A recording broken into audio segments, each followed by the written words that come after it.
প্রকৃতির জীববৈচিত্র্য দেখতে বিশ্বের এপার ওপার ছুটে বেড়ান পর্যটকরা, কিন্তু সেই পর্যটকদেরই যদি নিরাপত্তার খাতিরে বন্দুক নিয়ে ঘুরতে হয় তবে ভয় তো লাগবেই।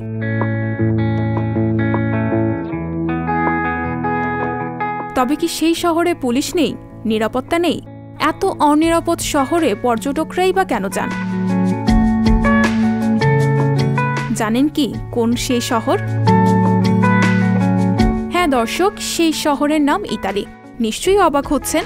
সম্প্রতি ইতালির ভ্যানিসের একটি হোটেল মালিক ও ব্যবস্থাপনা কর্তৃপক্ষ পর্যটকদের হাতে বন্দুক তুলে দেন।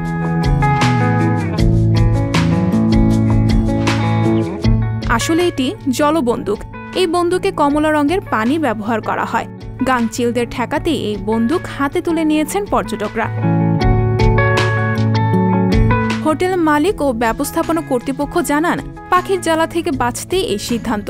গাংচিল যখনই সুযোগ পাচ্ছে ছো মেরে সব নিয়ে যাচ্ছে। পর্যটকরা খাবার খেয়েও স্বস্তি পাচ্ছে না, একটু সুযোগ পেলেই গাংচিল এসে সব নিয়ে যাচ্ছে।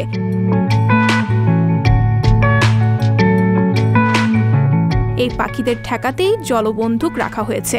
পর্যটকদের গুলি করতে হয় না, হাতে এই বন্দুক দেখেই পাখিরা কাছে ভিড়ে না, দূর থেকেই চলে যায়। শুধু বন্দুকটি হাতে নিয়ে ঘুরলেই হলো, এটি ব্যবহারও করতে হয় না।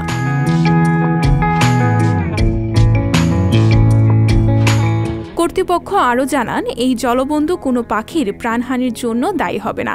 এটি শুধু পাখিকে কাছে ঘেঁষতে দিবে না। গাংচিলরাও বন্দুকের উপস্থিতি টের পেয়ে নিজেদের অবস্থান পরিবর্তন করে নিচ্ছে।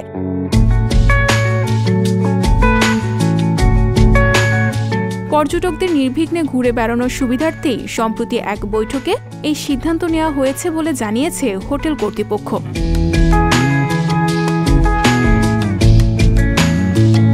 সানজিদা শম্পা, সংবাদ প্রকাশ। সংবাদ, ফিচার ও অনুষ্ঠানের জন্য ভিজিট করুন সংবাদ প্রকাশের ওয়েবসাইট এবং যুক্ত থাকুন ফেসবুক পেজ ও ইউটিউব চ্যানেলের সঙ্গে।